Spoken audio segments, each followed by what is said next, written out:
Let's get rolling. All right, so welcome everyone. Thank you all for coming. I am your host, Chris Verselli, and I'm here to tell you how exercise can improve your joint health and reduce pain. Sounds exciting, right? Yeah, you guys are going to love this. So, let me just start off with a few questions, just to make sure you guys are in the right place. How many of y'all are concerned about your joint health? Show of hands. Yeah, if you can get your arm up, right? How many of y'all have joint muscle or connective tissue pain? Nobody likes pain, right? Although I guess some people do. Anybody in here like pain? No. Yeah, okay. None of those Sado whatever folks in here. That's good. So here's a couple questions that are really important for me to ask you. Do you care enough about the health of these tissues to do something to improve them? Yes. Well, that's Yeah. why we're here. Cool. All right. Yeah, you took a great first step by coming here, so you definitely do care. And do you really believe that you can get better if someone gives you a proven plan to follow? Yeah. You know, I work with people all day long at the fitness center down the street, helping people to overcome various types of orthopedic type problems. And honestly, not everybody would answer yes to these, even if they came in to make an appointment with me. It's kind of surprising. You know, a lot of people, once they realize that, hey, you actually got to do something over and over again, they're like, yeah, I'll just live with it. Or they might just be like, well, you know, I'm too far gone. I don't think there's anything that can be done because this guy or that girl said that there's nothing that can be done. And what can I do at that point, right? Except try to just share the truth with them and hope that they buy into it, right?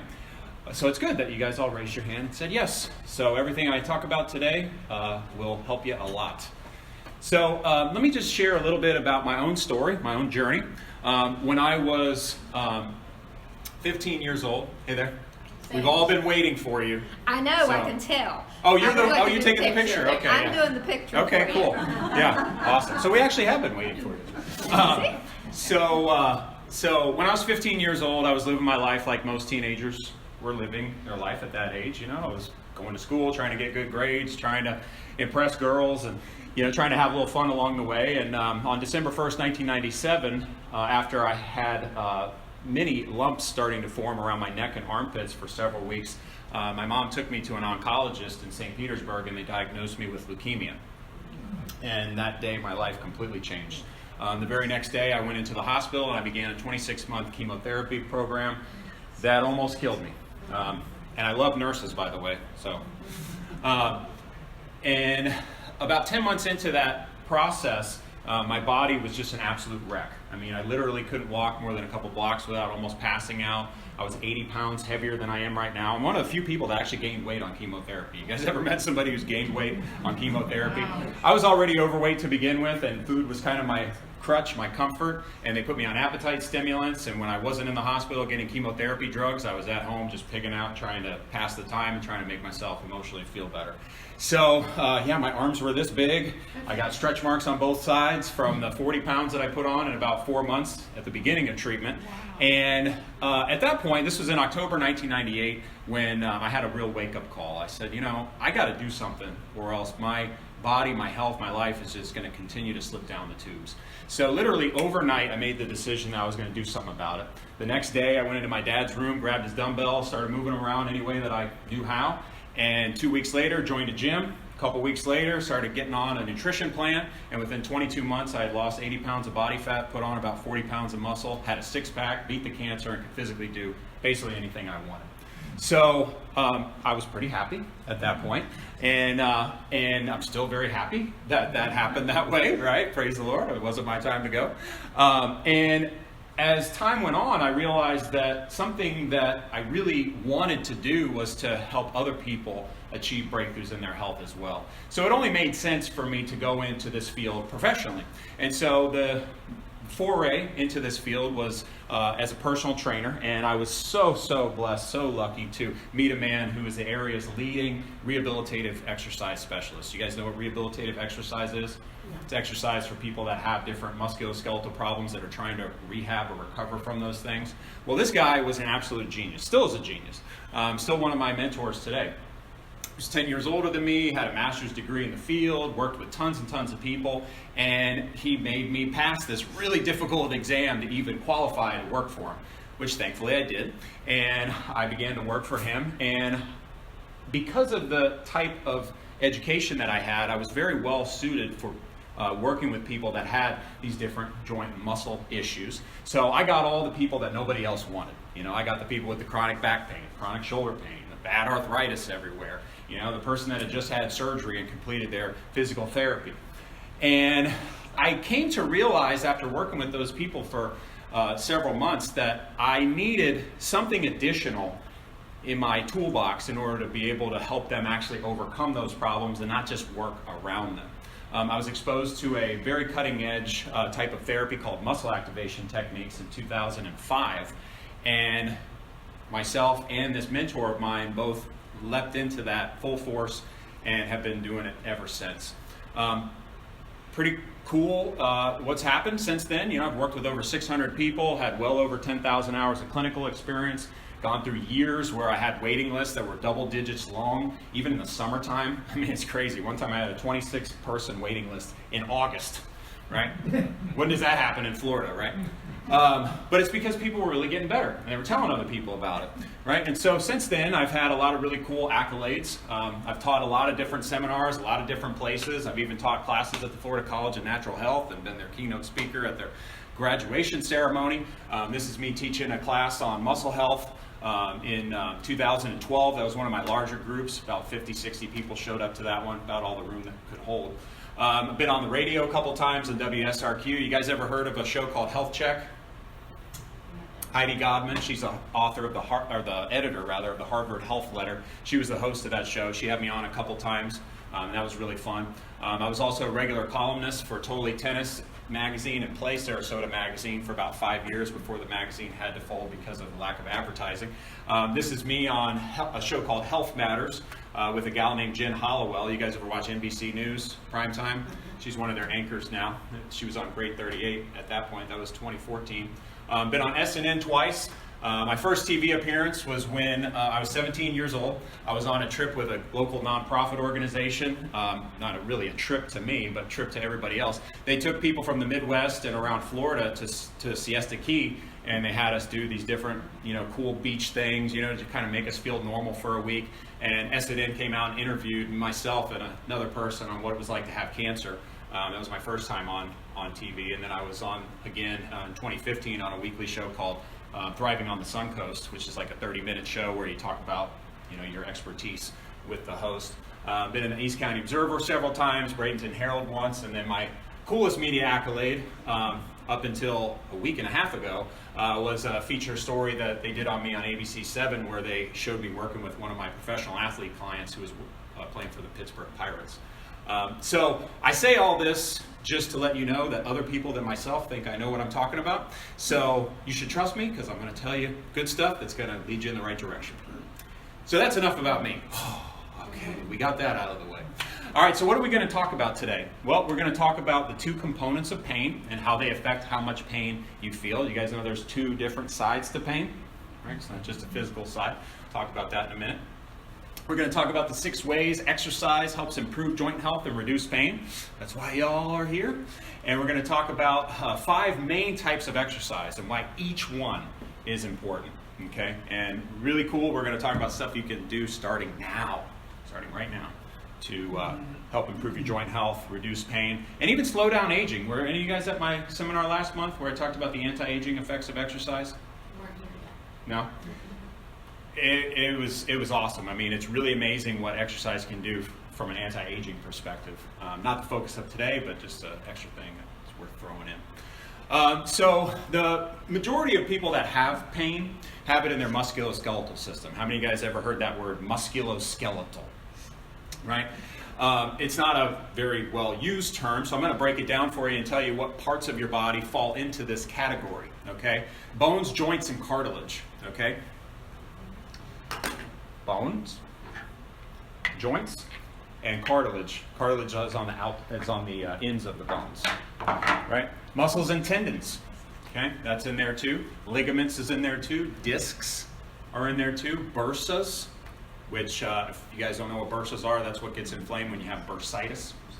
And then nerves. Nerves can be lumped into this category as well because they are in very close proximity to the bones and the muscles, particularly the nerves of your spinal canal. So, how many of you guys are dealing with some issues in your musculoskeletal system?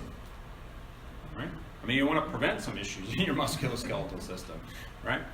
So, well, those of you that are struggling with those types of issues, you're not alone, okay? The Mayo Clinic did a study from 2005 to 2009, and they looked at the patient files of 142,000 people that came through their clinics during that time. And what they did was they looked at all the different diagnosed diseases that they had. How many of you guys know arthritis is a disease? Lower back pain is a disease. Muscle tears are diseases. Okay, this is how the medical system classifies these things. So what they did was they looked at these patient files and they saw all the different diseases that they had been diagnosed with, and they categorized them all because they wanted to find out why people go to see doctors. What are the most common reasons why people see doctors? What are people struggling with that they need help with? Well, shouldn't shock anybody that musculoskeletal problems came in number one. Number one. Okay, 57.5% of those patients had a diagnosed disease in their musculoskeletal system. Okay, and like I said, that shouldn't really surprise many people because if you think of two people that you know, chances are pretty good that at least one of them has a musculoskeletal problem, right? And if you're one of those two people, right, then yeah, probably that's true as well. Skin disorders came in number 2, and then metabolic disorders and upper respiratory problems came in at 3 and 4. Okay, so this is an epidemic, okay? This is a real epidemic, okay? And it's only getting worse. It's not getting better, okay? Despite medical technology, pharmaceutical technology, it's not getting better, okay? Statistically, it's not getting better. So, let me share with you some of those stats, all right? 100 million people in the U.S. have chronic pain. Can you imagine that? It's crazy, right? That's like 25% of the population, including babies and young children, right? It costs us about $600 billion a year in medical treatments. Okay, 50 million people have arthritis. Whoa. 13 million people visit the doctor each year because of lower back pain. Okay, this is the second most common reason people go to a doctor behind cold and flu. All right, 2.4 million of those people are going to be chronically disabled. Man, that's not good. 900,000 knee and hip replacement surgeries are done every year. 53,000 shoulder replacement surgeries are done every year. How many of you guys know somebody that has a bionic part? How many in this room have a bionic part? I thought I'd get more hands up than that. So what do most people try to do about these things? Well, you know, surgery, right, is one option. Drugs are another. Drugs are something that a lot of people turn to. How many of you guys take Advil, aspirin, Tylenol, Aleve? You can admit it, it's a safe zone. 30 million people in the U.S. take these drugs every year, okay? It's a lot. And the side effects from these drugs are crazy. They're crazy. 100,000 people every year are hospitalized because of the side effects of these drugs, and 16,500 people die because of the side effects of these drugs. I mean, and a lot of them don't even realize that the drugs themselves are causing the problems that killed them. Okay, you can have ulcers, you can have all kinds of liver problems, kidney problems, cardiovascular problems. Back in 2015, there was a study that was published that showed that even using Aleve and Advil for 3 weeks will increase your risk of stroke and other cardiovascular traumas significantly. Wow. How many of you guys heard about that on the mainstream media? Right? It's because they got a lot of money and they can control what people hear. Right? I don't even know why these are sold in Walgreens. I mean, my son could walk in there and buy this stuff, right?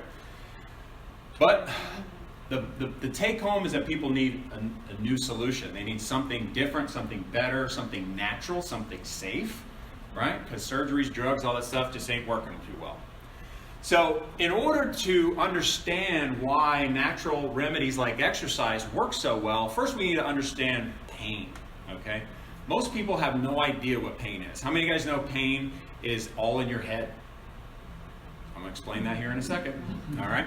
So how many of you guys ever burned yourself because you accidentally touched a hot stove, right? How long does it take for you to react to that? Not very long, right? You get it off that stove pretty fast, right? So in this diagram, okay, the middle finger is touching the hot stove. The hot stove creates a trauma to the skin, which stimulates these nerve endings within the skin. That sends a message up the peripheral nerves to the spinal cord, which then sends a message to the brain saying, boop, boop, boop, problem, do something. And so you respond by moving your hand away, right? The place where you actually feel the pain is here. It's in your brain, okay? The place of the irritation is here, and then that message is processed up here, all right? So these are the two different components of pain. There's a physical side, and there is a mental side, okay? It's impossible to separate those two. Let's talk about the physical side first. All right, so the physical side of pain, and you can apply this to any injury. If somebody name me a problem that you have been diagnosed with or struggled with. Anything. Knee pain. Yeah. Okay. So at some point, perfect choice because I actually brought a femur and a tibia. At some point, okay, there was stress placed on your knee. It was either all at once or a little bit over many days, many years. But at some point, there was so much stress on your knee that it actually caused some damage to some tissue. Maybe it caused some damage to the cartilage, maybe it caused some damage to the muscle, maybe it caused some damage to the ligaments, maybe it caused some damage to something else. But when that damage was created, inflammation resulted. Okay? Inflammation is your body's natural response to tissue damage. And inflammation is good. Okay? So anti-inflammatories are not like a great thing to employ, especially not early on, because inflammation actually helps stimulate healing. A lot of people don't realize that. But inflammation results from tissue damage, and one of the symptoms of inflammation is pain. Okay? So that's how that occurs. Now you can take this and, like I said, you can apply it to anything. You know, a disc bulge. You know, too much stress on the disc creates damage to the disc, which creates inflammation and pain in your back. Right? It can happen in any place in your body. Okay? Any place that you have tissues that can be damaged, which is basically anywhere. You can have inflammation and pain. Okay? Now here's the mental side of pain. Right? So remember that diagram. So the message of pain goes to the spinal cord and then it gets sent to the brain. Well, what has been shown over many years, okay, this was first theorized in the 1960s, by the way, and it hasn't really been altered since then, even though research and science and all that stuff has advanced a lot. Nobody's come up with a better way to explain the mental side of pain than this. All right, it's called the gate theory. Any of you guys ever heard of the gate theory? You have? The pain gate theory, acupuncture. Okay, cool. So basically, here's how this works. All right, so the pain signal gets to the spinal cord and it travels up to the brain. Now, what researchers have been able to see to a degree is that there is kind of this physiological gate that separates the pain signal from the brain. And when the gate is more open, the pain goes through unobstructed and you feel it more. When the gate's more closed, it blocks a lot of that pain and you don't feel it as much. Any of you guys ever been told that you have a high threshold for pain? Or have you ever thought that you do? Right? Well, it's more than likely because your gate's not all that open. Okay? Some people have a much more open gate, and so paper cuts feel like, you know, disc herniations to them. Okay? Now, there's a number of different things that can influence whether your gate is open or closed. Okay? The mood that you're in makes a big difference. How many of you guys have ever noticed that when you're happier, you don't hurt as much? Right? And sometimes you think, well, maybe I'm happier because I don't hurt as much, but actually, oftentimes it's the opposite. How many of you guys ever had the experience that when you're having a bad day, you kind of feel a little more achy and sore? Right? Well, that's because the emotional state that you're in actually determines in large part how open or closed this gate is. Okay? So the mental side of pain cannot be minimized. It cannot be minimized. We need to do things that encourage a better mood, and we also need to do things that elicit the stimulation of molecules that can help to shut this gate. We're going to talk about how exercise can do that here in a second. You guys find this interesting so far? You guys learning anything? So let's talk about the 6 ways that proper exercise can improve joint health and reduce pain. All right, I'm going to go over these real quick, and then when we talk about the specific types of exercise, we're going to talk about how each one of these is accomplished through that type of exercise. So we got increased blood oxygen and synovial fluid. All right, that's a big help. We got improved strength to the tissue, pliability to the tissue, enhanced healing and recovery capability. And this is where we get into the stuff that we just talked about. We have an increased output in pain-relieving or feel-good substances. How many of you guys would like to have more pain-relieving and feel-good substances in your body? Right? Yeah, well, you can make that happen really quickly if you just do a little bit of exercise. Increased body confidence and decreased fear of movement. That's a big one, okay? And that really helps to decrease pain a lot. So let's talk about these 5 different types of exercise, all right? Are you guys aware that there are 5 different types of exercise? Right? Most people, like if you have a room like this, like let's say there's 20 people and I say, think about exercise. You'd probably have 20 different ideas pop up in your head, right? So we'll talk about these specific types of exercise so that you know what the differences are and why each one's important. So we got aerobic, anaerobic, flexibility, coordination, neuromuscular. So how many of you guys have ever done aerobic exercise? Right? So here's the thing with aerobic exercise. So aerobic exercise is stuff that you can do for a long duration, 10, 15, 20 minutes or longer, okay? Without getting like so fatigued that you have to stop. When you do that, okay, let's just take an example. What's an aerobic exercise somebody likes in here? Give me an example. Cycling, okay. So I'm on a bike, okay? My legs are pumping on these pedals and I'm moving that bike along the road. And in order for my bike to keep going, my muscles have to keep on pushing those pedals down, okay? So there is activity going on in the muscles of my lower body because muscles move joints, okay? You see this muscle? I always try to show off my muscle. That's my class. So this is how muscles work, right? The muscle attaches to one bone and attaches to another bone, and when it contracts, it pulls the 2 bones together. So when I'm cycling, right, I'm moving my femur up towards my body, I'm moving my heel towards my butt, and then I'm doing the opposite to make the pedals move the bike, right? So that process causes my muscles to work extra hard, and in order for them to continue to do that, they need more blood, okay? Because the fuel for the muscles is in the blood. So my heart responds by pumping more blood to the muscle, right? And my lungs have to respond by breathing in more oxygen to supply that blood with what it needs to feed the muscle. You guys with me? So the increased blood and oxygen flow to tissue helps to power the muscle, but it also does a lot of other really cool things, okay? Because inside the blood is oxygen, like I said, also water, nutrients, all the things that these tissues need to live and to thrive. And so if you send more blood to tissue, the tissue can do its job better, heal faster, feel better, right? That sounds pretty good, right? And aerobic exercise helps make that possible. And you're not just getting increased blood flow to the stuff that you're using, you're getting it everywhere. You're getting it to your brain, you're getting it to all these other parts of your body, okay? How many of you guys have ever heard that cycling could help with shoulder problems? How does that work, right? Just like this, right? It also stimulates the release of synovial fluid, okay? So this is one really, really important thing about exercise in regards to joint health, all right? So your joints are different than other tissues. Your joints don't rely on blood for their nutrients, okay? It relies on this stuff called synovial fluid, all right? Synovial fluid is like WD-40 for your joints. How many of you guys would love to have WD-40 sprayed all over your joints, right? Well, you can do it just by exercising. So you got 2 bones that come together, make a joint, and this is where movement occurs. When this bone rubs on this bone, it stimulates the release of synovial fluid.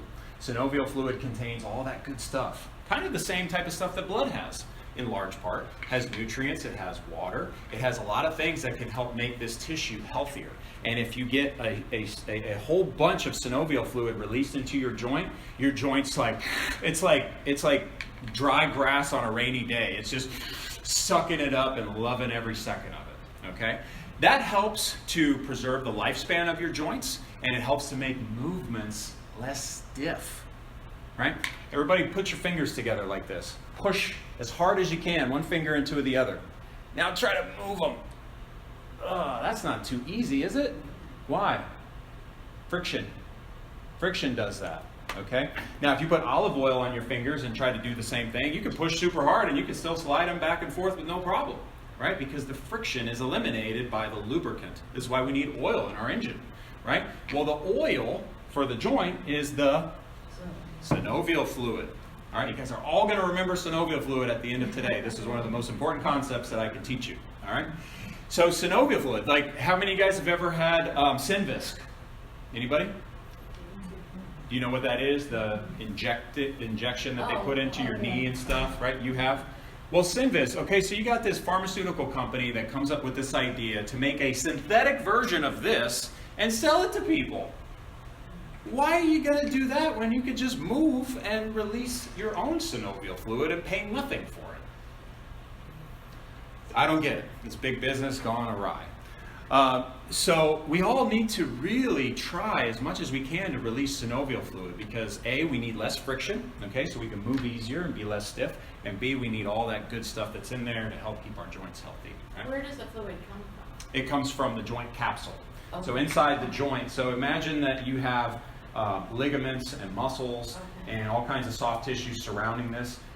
Inside of there are little ducts that spit this out, but it only happens when your body thinks you need it.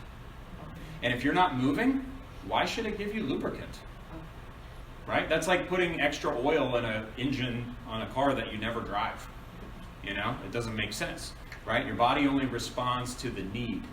There's not a supplement or something that you could take that would enhance the production of that. Yep, there is a supplement.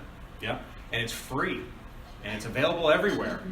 And it's probably in that cup right there. Water. It's water. Yep. If you don't have enough water in your body, you're not going to make synovial fluid. Right? Because your body needs water more for your heart, your lungs, your liver, your kidneys, your brain, the vital organs, the ones that keep you alive. It doesn't need it as badly for your joints. Right? Because you can have arthritis in every joint and still survive. Right? But you can't have a lack of water in your brain or else you'll die. Right? So if you're a little bit dehydrated, it's going to take the water from the place that you need it the least and send it to the place you need it the most. Yeah, so water can actually help your joint health substantially. I had a guy come see me back in 2015. His name's Ira, former power lifter. Okay, this guy had a lot of muscle. They hadn't worked out in a while because his shoulders were hurting him so bad. He had really bad arthritis. He came in, he's like, can you help me get more range of motion in my shoulders? I said, well, how much do you have now? He goes, this. Like, wow, okay. So tell me about yourself, man. Tell me about your health history. Tell me about, your lifestyle. So we go through all these different questions. Come to find out, this guy drinks no water, ever. Never, ever, ever. I said, how have you gone this long without drinking any water every day? And he said, well, I just never knew that it was important, and so never bothered to make it a habit. And I said, well, here's what I want you to do. I want you to go home and drink a gallon of water every day until the next time I see you. Will you do that? Yeah, I'll do that. He comes in the next time. He's got twice as much range of motion in every direction. I didn't do a single thing with him other than just telling him. And does it have to be water or could it be any liquid? Water's the best. Water's the best because your body doesn't have to do anything to it to make it usable. If you drink tea or something, I mean, you can still get water from that, but your body has to actually work to get it into a usable state. So, the closer to pure water, the better. But yeah, some things will kind of substitute, but just beware of any sugars, artificial sweeteners, anything like that. Try to get as close to natural water as possible. So, that's pretty cool, huh? Synovial fluid. Everybody's going to go home now, drink water, move their joints around, get that WD-40 spritzing in. Another cool thing about this type of exercise is that because of the repetitive movement, okay, let's go back to the cycling example, because of the repetitive movement of my joint, I'm not just getting good stuff happening on my joint, I'm also having my muscles elongate and contract over and over, right? So when this muscle's here, right, it gets kind of shorter and then it lengthens, right? Just like this one, shorter, longer, longer. That process of repeated stretching and shortening actually helps increase the pliability of your muscles. You guys ever felt stiff in your muscles, right? Well, that's a byproduct of them not being all that pliable, and repetitive movement, especially in the form of aerobic or cardiovascular exercise, can really help with the pliability of muscles. So you're not as stiff, you can move easier, right? That's pretty cool. It also, through the increase in body temperature, will help to soften the muscles so that they can become even more pliable for the time that your body temperature is elevated, which is several hours.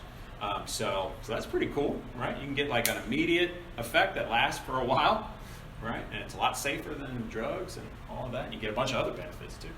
It also helps to release endorphins and endocannabinoids. How many of you guys have ever heard of endorphins or endocannabinoids? Yep. So these are the body's naturally produced pain-killing and feel-good molecules, right? So you guys want to reduce pain, feel awesome, get more of these in your body. And it happens pretty quickly with this type of exercise. I've just been going through physical therapy because of knee and hip problems, and the illustration of this is to get up in the morning. It's been agony for a while getting over it, and I start walking, and the pain goes away and the stiffness goes away within 5 to 15 minutes. Just walking. Yep. Yep. I mean, it was like I was old enough to know better, but I had to have this happen to learn it. Yeah. How many of you guys ever had that experience? You wake up kind of stiff and sore, the more you move around, the better you feel, right? Well, here's why. And here's the thing. Whenever you're not moving for a while, the synovial fluid starts to dry up a little bit, right? And if you do have the makings of arthritis or full-blown arthritis, then you don't have as much of a sponge there to hold synovial fluid for when you do need to move. Okay, because how many of you guys know what arthritis is? I Yeah. haven't. I don't First-hand know. experience, right? Well, so what happens is the cartilage, the padding on the end of the bone gets worn down. And if it gets worn down a lot, then the bone is exposed. That's what they call bone on bone. All right, so that padding, like let's say it starts this thick, maybe it gets to that thick. Well, you can't hold as much synovial fluid in sponge that's this thick, right? So whenever you get up after not moving for a while, you're probably going to be pretty stiff and pretty dry in there. And then once you start moving around, woohoo, yeah, it's like the brown grass getting the water, you know? So yeah, so don't think that that's like a big problem or really weird or unusual. This is very common. So, cool. All right. So, strength training. Any of you guys ever done strength training? Like weightlifting and stuff like that? So, the main difference between aerobic exercise and strength training is the amount of it that you can do before you get tired.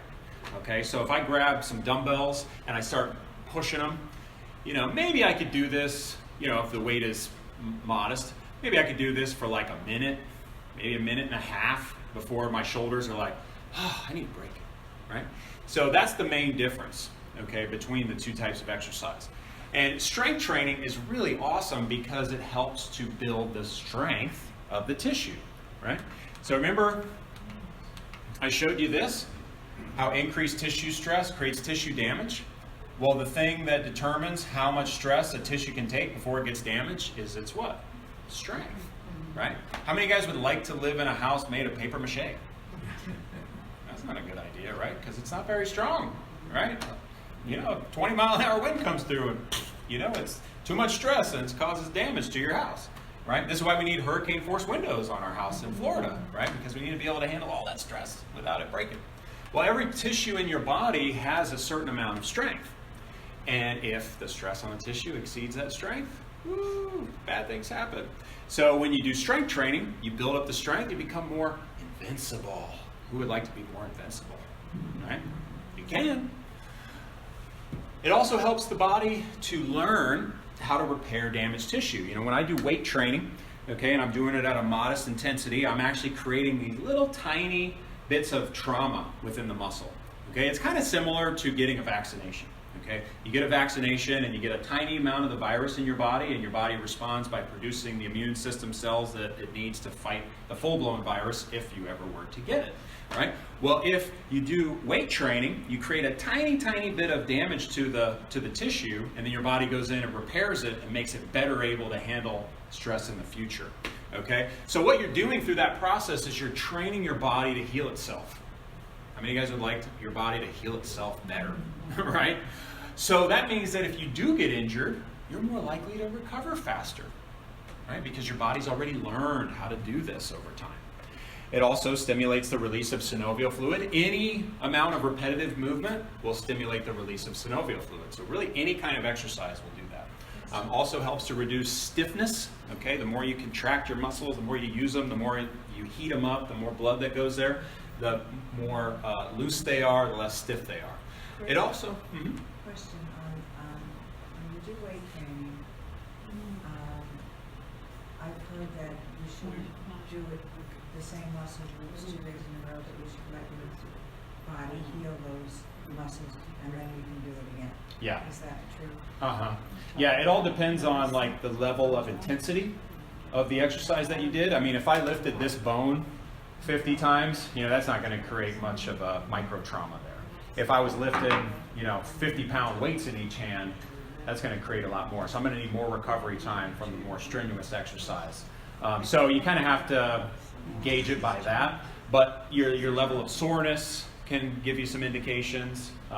But yeah, usually about 2 to 3 days a week is like about the maximum that you would want to do any one part of your body. Yeah. Good question. It also increases body confidence. Okay, so this goes back to the mental side. So if you have a decreased confidence in your body, like you walk around feeling like you're fragile, like anything's going to break you, you're going to hurt more. Okay, and you're actually going to get injured more. This is crazy, right? Because that anxiety actually creates tension in your muscles, which creates a higher likelihood of injury. So it's like a self-fulfilling prophecy, right? So you start lifting weights and you start to realize, man, I'm not as weak as I thought I was. And now that gets eliminated, and now pain is reduced, injury risk is reduced, and feel better about yourself, right? That's always a good thing. So, any other questions about that? Okay. And we'll take a bunch at the end too, so if you want to wait till then, that's fine. Flexibility exercise. So flexibility exercise is exercise that's intended to increase your joint range of motion. Okay, how many of you guys know range of motion? You ever heard that term? So the range of motion is basically the amount of motion between the starting and the ending point, right? So my range of motion here is this far, right, as an example, right? So if I could only go this far, but my joint actually could go that far, it would probably be a good idea to try to increase the range of motion. Well, why is that important? Well, let me use this as an example, all right? This computer screen has about, what would you say, 130 degrees of range of motion there, if this is 0, right? And I need it to get to about 90 degrees in order for me to be able to use it.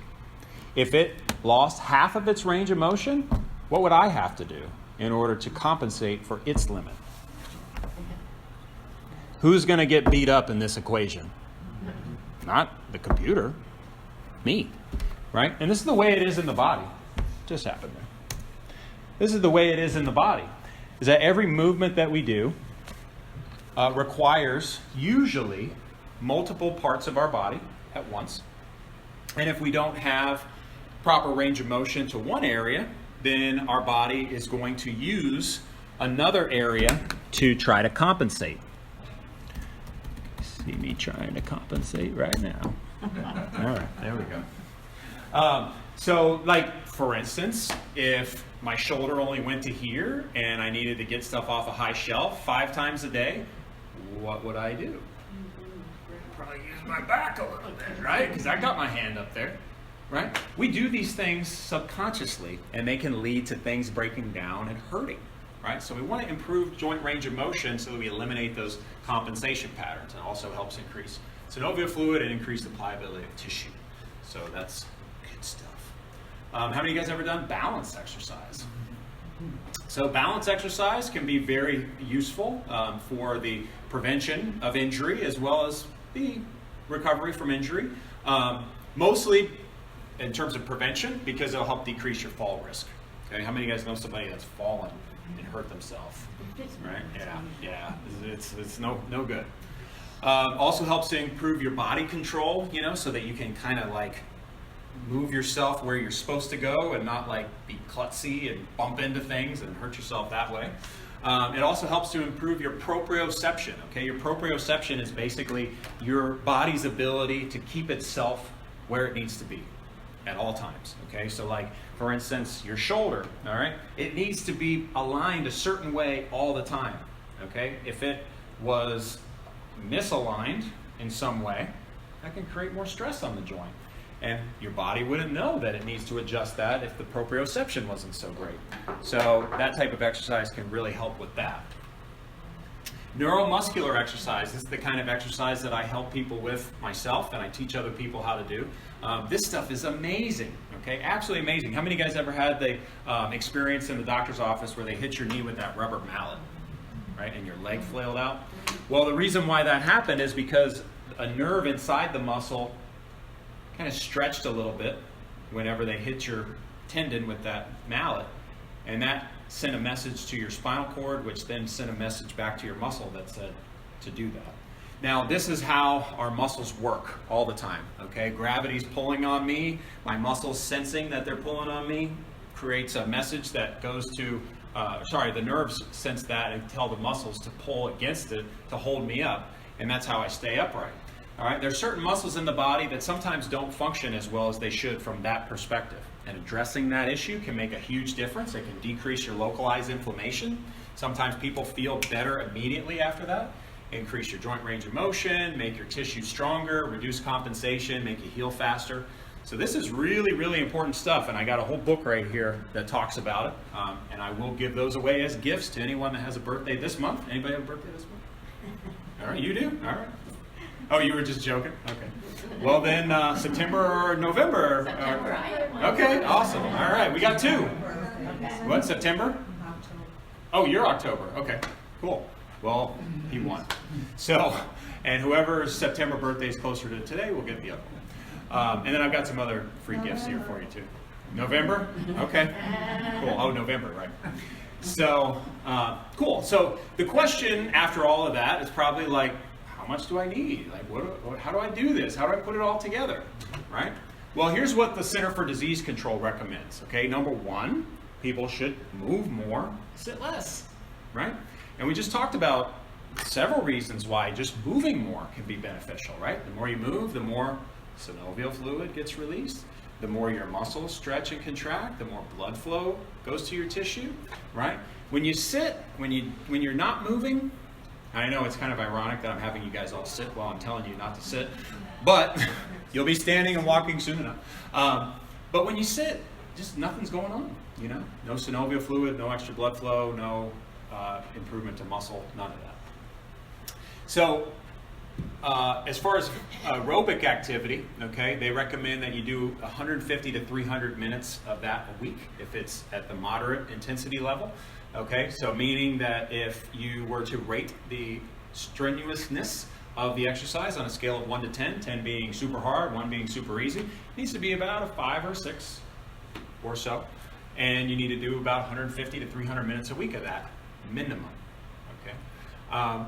If you want to be more strenuous than that, do more strenuous activity than that, and you want to go to like a 7, 8, or 9 intensity, you only have to do 75 to 150 minutes to get the same benefits. Okay. Any questions about that? Would the moderate include the tennis that is played out here at the tennis club? Would that be considered moderate activity? Yeah, if you feel like you are working at about that level of intensity, then yeah, it would qualify. You know, if it's like, you know, tennis where you don't really move that much, it's kind of more just a social thing, you don't feel like you're exerting yourself at all, yeah, probably not. But like brisk walking, you know, would probably fit that scale. So there's a number of different things that you could do. We could talk about some of those if y'all want. So as far as strength training, they recommend at least 2 days a week of that, working all major muscles to a point of fatigue. Okay, so meaning that I'm doing the exercise, I get to the end, and I can't do another one. Okay, they recommend that you go to that level eventually. You might not start out that way, but you go to that level eventually. And then the American College of Sports Medicine, the leading research body for exercise and things related to it, recommends 2 to 3 days a week of neuromotor, neuromuscular, and flexibility exercise as well. Okay. So if we were to break this down over the course of a week, okay, so we got a 7-day week. If we were going to get 300 minutes a week of moderate intensity aerobic activity, how many minutes would that be a day? Where's my human calculators? Was it? 5 days is 60. So, Yeah, there you go. There you go. So you could do that, or you could do the more strenuous version and cut it down to 30 minutes a day for 5 days a week. And then 2 days a week, do the strength training. 2 to 3 days a week, do the other stuff. So you'd have a pretty good routine there if you did that. And then you just move more throughout the day, sit less. Bada bing, bada boom. Better joint health, less pain. Hallelujah, that's good stuff, right? So, any questions about any of that stuff? Yoga, where does that fit in? So yoga would probably be best categorized as a flexibility / balance coordination type thing, depending on the instructor and the specific like poses and stuff that they have you do. Yeah, it'd probably be in there. What about swimming? It would probably depend on the intensity level. If you were like really going hard to where you could only swim a lap or two before you get tired, that could actually be technically strength training to a degree. If you're going a little bit, less intense than that, maybe you could do it for like 10 minutes before you need to take a break because you're tired. It would be more on the aerobic side. But you would also get some flexibility benefits because you'd be moving through a large range of motion. So some types of exercise have multiple sets of benefits because you can kind of categorize them a couple different ways. You were pretty negative earlier on things like Advil and aspirin and things like that. I've always felt there's a positive, there's always a negative too, just because it's a different chemical that's being ingested. Right. But so you basically feel that if we can wean ourselves off of things like that, it's a good idea. Yeah. So there's several major things that need to be appreciated about these things in terms of their side effects. Number one, pain is there for a reason. Okay, it's there to tell you what to do and what not to do. If you're doing something and it causes pain, your body's trying to say either don't do that or do less of it or be more careful with it. If you just mask the pain, it's kind of like bashing out the check engine light on your dashboard. Oh, I'm not bothered by that light anymore. Let's keep driving, right? Not a good strategy. Number two, inflammation is good because it helps to stimulate healing. Okay, the more you reduce inflammation through chemical means, the more likely you are to delay your recovery. Okay, not good. Number three is all the cardiovascular and other organ effects, right? Like your liver, your kidneys, even your heart has been shown to be very stressed by those types of drugs. So I would say use them sparingly and only when you really need them. Like take as little dose as you can, as infrequently as you can. Yeah. But they're a real blessing sometimes. A couple years ago, I fell down while I was playing basketball, hurt my wrist really bad. I was in Atlanta, didn't really have access to a lot of things I'd have here. I went down to a Walgreens, I got a big old bottle of Advil. I started taking it right away because it hurt so bad to hold my hand up. But I avoided the things that I knew were going to cause me pain, so I was eliminating the first side effect. I only took it for a few days, so it wasn't really going to damage my organs or really reduce my ability to heal. So, I used it wisely, but I still used it. So those things have their place. But a lot of people, because they've never been educated about stuff like this, they just think, oh, well, this stuff works so great, I'm just going to take it every day. This is my solution. So that's just what gets you into some trouble sometimes. I don't know where my mind was, but the neuromuscular exercises, I don't recall specifics to that beyond. I know strength training, I know aerobics, but what's in the category of neuromuscular? I So- just joined a small gym, and there's bunches of equipment and stuff which overwhelms me. I can only do so much anyway because I still have a bad knee and hip. But what neuromuscular challenges would there be? Well, so this type of exercise is not the easiest to do on your own. Often it requires some testing by a practitioner to see like what muscles and what ways you need to work those muscles in order to overcome that. But it basically goes back to the nerve not sensing what the brain's trying to tell it too well. And so I have a book about that if you want to learn more, but it's something that is, like I said, really hard to do all by yourself the whole time. But if you work with somebody and get some testing done on your muscles, then you'll be able to kind of know better how to address that. I don't know if that helps or not, but I do whole lectures on that alone, so I'm trying to condense all that into like one small statement here. But yeah, if you want to find out more, I can tell you how to get an electronic copy of this book on my website. Yeah. Thank you. So, and Lynette can tell you about it too. I just worked with her today. Maybe afterwards. So any other questions about anything? Mm-hmm. You were talking about the threshold of pain, how people have different, do people have different amounts of synovial fluid, or is everybody the same? It's going to be mostly dependent on how much water's in your body, and a lot of the like going back to what I said about that when there's less cartilage, you can't hold as much there. That plays a big role in it. So you're not going to be able to store as much in your joint at any given time if your cartilage has kind of worn down some. So yeah, from that standpoint, yeah, people do have differing amounts. Like my 12-year-old son probably has a ton, but as you have more and more damage to the joint and cartilage, you have less and less. But you can stimulate a whole lot of it just by moving around. And the more you move, the more that you will have. So, at least, that's pretty much true for everybody. So. I have a question about arthritis. Like, I assume a lot of people in the room may have issues with their knee or arthritis. And just recently had an MRI and x-rays of mine, both of my knees. And when you have issues like that, and of course the doctor's saying, well, you need to take down the inflammation. They've suggested, like you said, Aleve or ibuprofen or things like that. You're saying even though they're inflamed or you're irritated to the point that they're inflamed, not to do that and just you walk more and do the strength training and stuff like that, and that would relieve the things that even with arthritis and bone on bone and things like that. Yeah, you can always make a positive impact on any orthopedic musculoskeletal ailment. The specifics of the person's situation would definitely play into like what I would recommend for them. So it'd be hard to give you like a general response to that, but yeah, I mean, with arthritis particularly,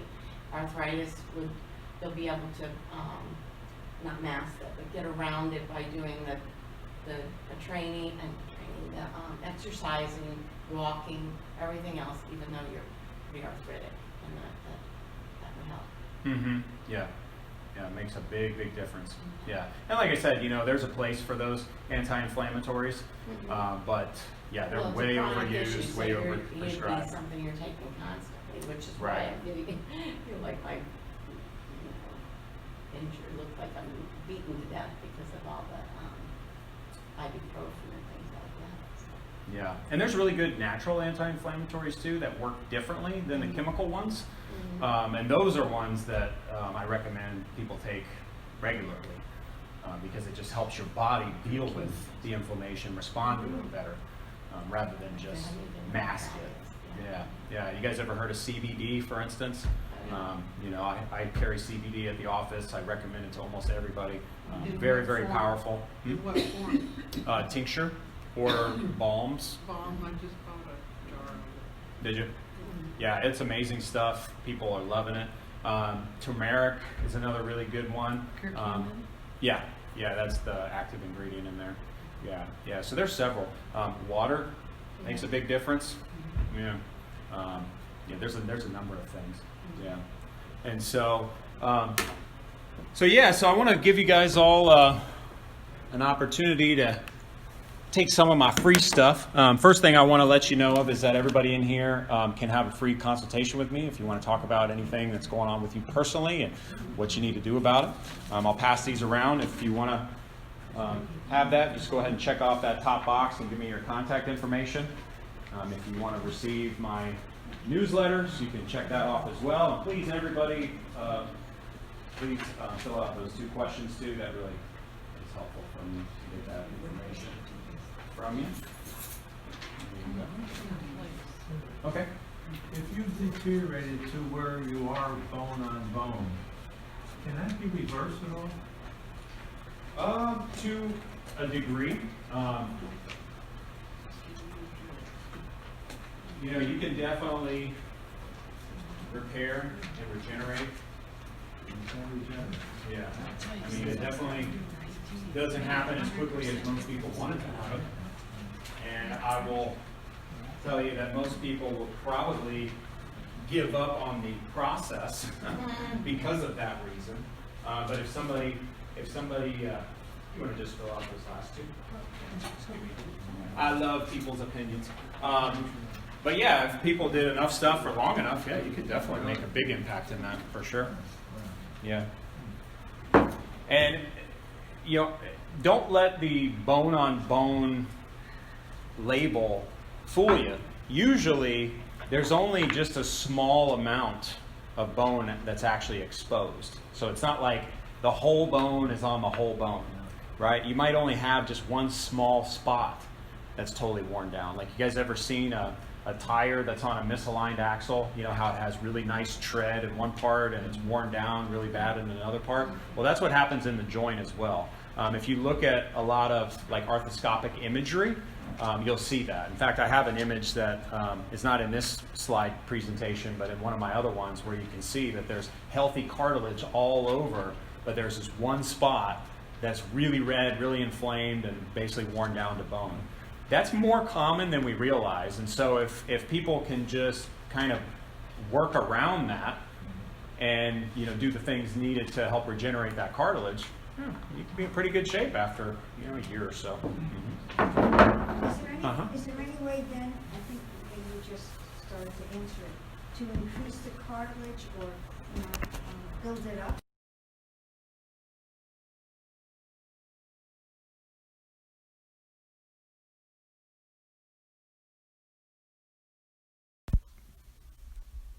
Hey there, this is Chris Verselli, founder of Nonfiction Fitness. Thanks a lot for checking out my presentation today. I hope you got a lot out of it. I know if you apply the information that I shared with you, you will experience tremendous benefits.